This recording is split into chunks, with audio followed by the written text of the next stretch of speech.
안녕하세요. 매일 아침 말씀 묵상에 오신 여러분을 진심으로 환영합니다. 3월 7일 월요일 믿음으로 아브라함은 생각할 문제 히브리서 11장입니다. 믿음은 무엇인가요?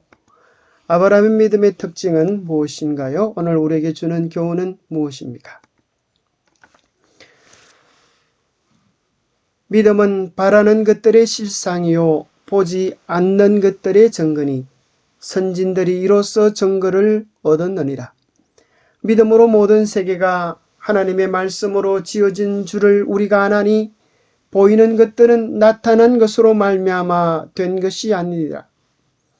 믿음이 없이는 하나님을 기쁘시게 하지 못하나니 하나님께 나아가는 자는 반드시 그가 계신 것과 또한 그가 자기를 찾는 자들에게 상 주시는 이심을 믿어야 할지니라. 흔히 믿음의 장으로 알려진 히브리서 11장은 믿음이 무엇인지 우리에게 설명해 주고 있습니다. 믿음은 바라는 것들의 실체, 실상이 된다고 이야기하며 보이지 않는 것들에 대한 명확한 증거들이 된다고 이야기합니다. 믿음이 없이는 우리가 하나님을 기쁘시게 할 수 없는데 하나님께 나아가는 자는 반드시 두 가지를 가져야 합니다. 첫 번째는 하나님이 살아 계시고 이 모든 세상을 주관하신다고 하는 것과 두 번째는 하나님은 자기를 찾는 자들에게 언제나 가장 좋은 것으로 상 주심을 믿는 것. 하나님의 선하신 인격을 신뢰할 때에 우리의 믿음이 하나님의 기쁨이 될 수 있는 것입니다. 히브리서 1장 1절에 나오는 믿음은 바라는 것들의 실상이요 라고 말했던 이 실상이라고 하는 단어는 히브리어로 히포스타시스인데 아래에 서는 것, 어떤 것의 기초, 사람이 발판으로 삼을 수 있는 밑바닥이라는 의미를 가지고 있습니다. 그래서 우리는 믿음을 기초로 해서 정말 견고히 설 수 있는 우리 믿음의 신앙 밑바닥 기초가 되는 것, 그것이 믿음입니다. 우리의 신앙의 기초, 그것은 무엇입니까? 변치 않는 하나님의 말씀 약속을 신뢰하여 그 위에 우리는 믿음을 쌓아갈 수 있습니다.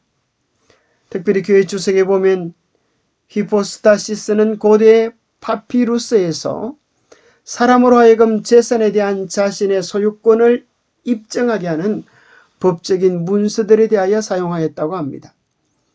그래서 이것을 다른 말로 바꾼다면 권리정서라고 말할 수 있습니다. 땅 문서, 등기 문서와 같은 것입니다. 믿음은 권리정서입니다.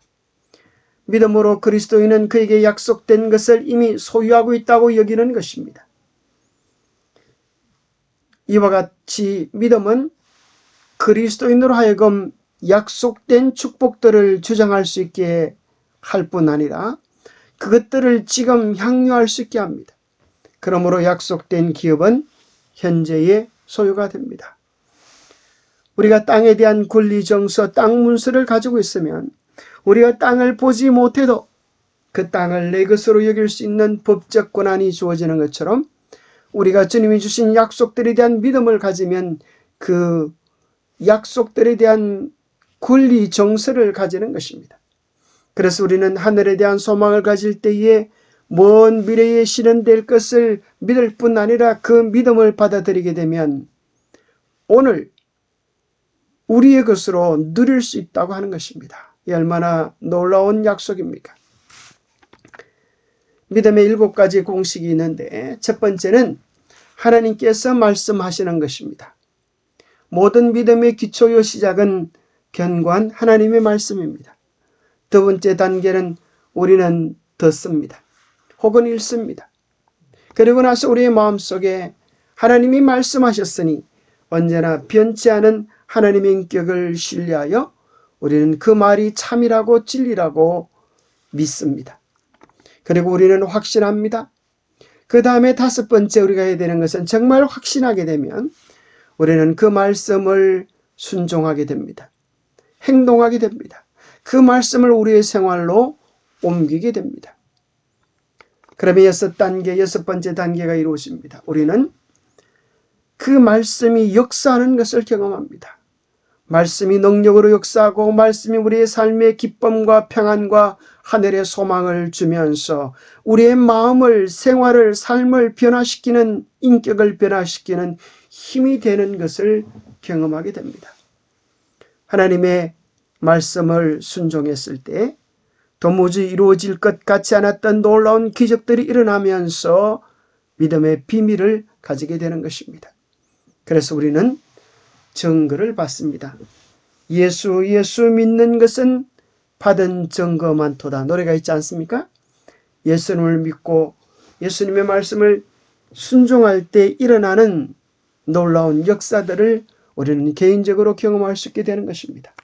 그럴 때 우리는 그 역사에 대하여 주님께 영광을 돌립니다. 감사와 찬양을 돌릴 뿐 아니라 우리 하나님의 선하심을 자랑할 뿐 아니라 우리에게 이루어진 이 놀라운 사실에 대하여 하나님께 감사하고 또 이웃에 선포하며 선교하게 되어집니다. 그래서 믿음은 이 아름다운 공식들을 우리의 삶에서 가지고 있습니다. 아브라함에게 있어도 마찬가지였습니다. 자, 하나님께서 아브라함을 먼저 부르셨습니다. 그리고 그에게 말씀하시는 것입니다. 내 아들 내 사랑하는 독자 이삭을 데리고 모리아 땅으로 가서 내가 너에게 일러준 한 산 거기서 그를 번제로 드리라. 그는 그 말씀을 듣고 믿습니다. 그리고 그 말씀이 하나님의 말씀이라고 하는 사실을 확신합니다. 그 다음째 그가 해야 될 일은 무엇입니까? 순종하는 것입니다. 비록 너무나 힘들고 어려운 명령이지만 그는 자신의 생각과 느낌, 자기의 이익과 손해를 따지지 아니하고 언제나 신실하신 하나님, 언제나 가장 좋은 것을 주시는 하나님의 인격을 신뢰합니다. 내가 하나님께 내 사랑하는 독자 이삭을 드릴지라도 하나님은 언제나 가장 좋은 것으로 돌리셨던 분이셨습니다. 그래서 그는 하나님의 약속은 내 씨로 말미암아 하늘의 별과 같이 무수히 되는 약속을, 그의 후손들이 별과 같이 무수히 번창케 될 약속을 받았습니다. 오늘 이 이삭을 하나님께 드린다면 이 약속은 어떻게 이루어질 것인가에 대하여 고민하지 않았습니다. 하나님이 약속하셨으니 하나님이 이루실 것을 믿는 것입니다. 하나님이 명령하셨으니 우리는 그 장래 일들을 알지 못할지라도 하나님을 신뢰하면서 순종하는 것입니다. 그래서 창세기 22장 5절에 보면 종들에게 이르되 너희는 나귀와 함께 여기서 기다리라. 내가 아이와 함께 가서 예배하고 내가 너희에게 돌아오리라. 이렇게 이야기하지 않고 우리가 너희에게로 돌아오리라. 이삭이 함께 돌아올 것을 그는 알았습니다. 이삭을 번제로 드리는데 어떻게 이삭이 함께 돌아올 수 있겠습니까? 이 수수께끼 같은 문제에 대하여 오늘 히브리서 11장 19절은 이야기합니다. 그가 하나님이 능히 이삭을 죽은 자 가운데에서 다시 살리실 줄로 생각한지라. 비유컨대 그를 죽은 자 가운데서 도로 받은 것이니라. 아브라함은 온전한 마음으로 온전한 믿음으로 이삭을 하나님께 드린 것입니다. 그리고 이삭은 죽은 자 가운데서 도로받은 부활의 자녀 새 생명으로 다시 나오는 것입니다. 참으로 놀랍지 않습니까? 어떻게 아브라함이 차라리 자기 자신을 바치라고 하면 더 쉬웠을 시험인지도 모르겠습니다. 어떻게 하나뿐인 사랑하는 독자 이삭을 주님께 드릴 수 있었습니까? 여기에 대하여 교과는 이렇게 설명합니다. 아브라함은 하나님께서 이미 한 번 죽은 자에게서 이삭에게 생명을 주셨다면 하나님께서는 그와 같은 일을 다시 한 번 더 하실 수 있을 것이라고 믿었습니다. 왜냐하면 이삭의 출생이 불가능한 일이었습니다. 나의 몸은 죽었는데 죽은 자를 통하여 아이를 주셨다고 하면 다시 이 아이가 주님께 드려서 죽는다고 할지라도 새 생명을 이전에 주셨던 주님은 또 한 번 더 주실 것을 믿는 과거에 신실하셨던 하나님을 미래에도 현재에도 신뢰하는 아브라함의 경험적 믿음을 발견하게 되는 것입니다. 오늘 우리의 삶에서 매일매일 믿음에 도전될 믿음의 순종들이 필요한 것입니다. 믿고 순종하지 아니한다면 그 믿음은 가짜 믿음입니다.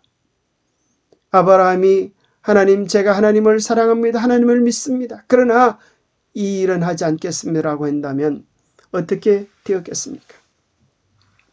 아브라함이 이삭을 하나님께 온전히 드렸을 때 하나님은 이삭을 위하여 또 다른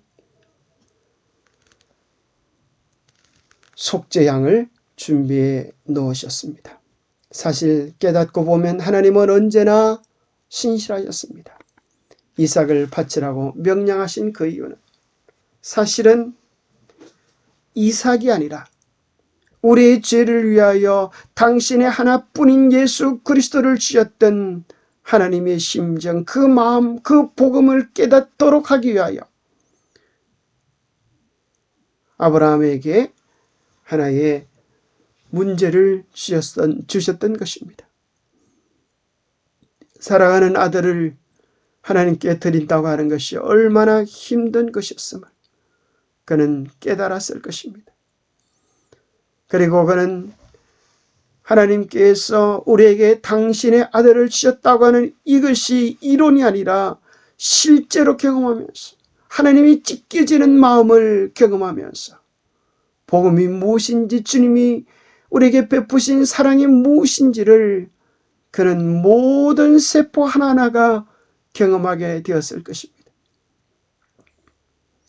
그 무서운 시련의 어두운 날 동안 그가 참은 고통은 그가 자신의 경험을 통하여 무한하신 하나님께서 사람을 구속하기 위하여 치르신 위대한 희생을 깨닫게 하려고 허락되어진 것이었습니다. 아브라함은 채서 초만했습니다. 아브라함은 사실 이삭을 드리지 않았습니다. 이삭을 드리는 경험만 했을 뿐이었습니다. 그러나 하나님은 실제적으로 우리를 위하여 우리의 죄 때문에 당신의 아들의 가슴을 찢는 고통을 당하시면서 당신의 가슴이 찢어지는 아픔을 우리를 구원하시기 위하여 당하신 것입니다.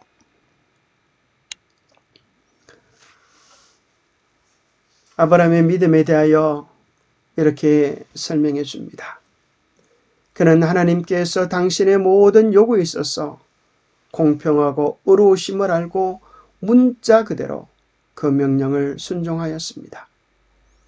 아브라함이 하나님을 믿으니 이것을 의로 여기셨다는 말씀이 응하였고 그는 하나님의 벗이라 칭함을 받았습니다. 온전히 드림을 통하여 하나님의 마음이 어떠한 것인지를 깨닫게 되었습니다. 바울은 말하기를 그런즉 믿음으로 말미암은 자들은 아브라함의 아들인 줄 알지어다. 아브라함의 믿음은 그의 행위로 나타났습니다. 우리 조상 아브라함이 그 아들 이삭을 제단에 드릴 때에 행함으로 의롭다 하심을 받은 것이 아니냐. 내가 보거니와 믿음이 그 행함과 함께 일하고 행함으로 믿음이 온전케 되느니라. 참된 믿음은 우리로 하여금 온전히 순종하게 하고 우리가 온전히 순종함으로 하나님께로부터 오는 놀라운 증거 믿음의 비밀을 가지고 우리는 하나님께 영광 돌리는 삶을 살아갈 수 있습니다. 하나님의 음성을 듣고 순종함으로 참된 믿음의 열매를 맺는 우리의 삶이 되시기를 축복합니다. 기도하겠습니다. 하나님 아버지, 우리를 위하여 당신의 아들 예수 그리스도를 주셨던 주님의 심정, 주님의 고통, 참으로 주님의 아픔, 주님의 사랑을 우리가 깨달을 수 있도록 도와주시옵소서. 우리가 주님을 위하여 평생을 산다 한들, 우리가 주님을 위하여 생명을 바친다 한들, 우리는 이미 주신 생명을, 이미 주신 시간을, 이미 주신 하나님의 것을 하나님께 드릴 뿐입니다. 하나님께서는 참으로 우리를 위하여 한없는 사랑, 한없는 헌신, 한없는 희생을 즐겨 당해 주셨음을 인하여 감사합니다. 우리도 어떤 처지와 형편을 만난다 할지라도 변함없는 하나님의 약속을 신뢰하며 언제나 우리에게 가장 좋은 것으로 응답하시는 하나님의 신실하신 인격을 신뢰할 수 있도록 도와주시옵소서. 그리하여 시련의 비바람이 몰아친다 할지라도 흔들리지 아니하며 요동하지 아니한 견고한 믿음을 하나님 앞에 드릴 수 있도록 도와주시옵소서. 아브라함처럼 신실하게 믿음으로 행동하도록 우리를 도와주시옵기를 우리 주 예수 그리스도 이름 어지하여 간절히 간구하옵나이다. 감사합니다. 가장 소중한 것을 드림으로 가장 놀라운 축복을 받은 아브라함처럼 하나님 앞에 늘 신실한 우리 모두가 되시기를 축복합니다. 감사합니다.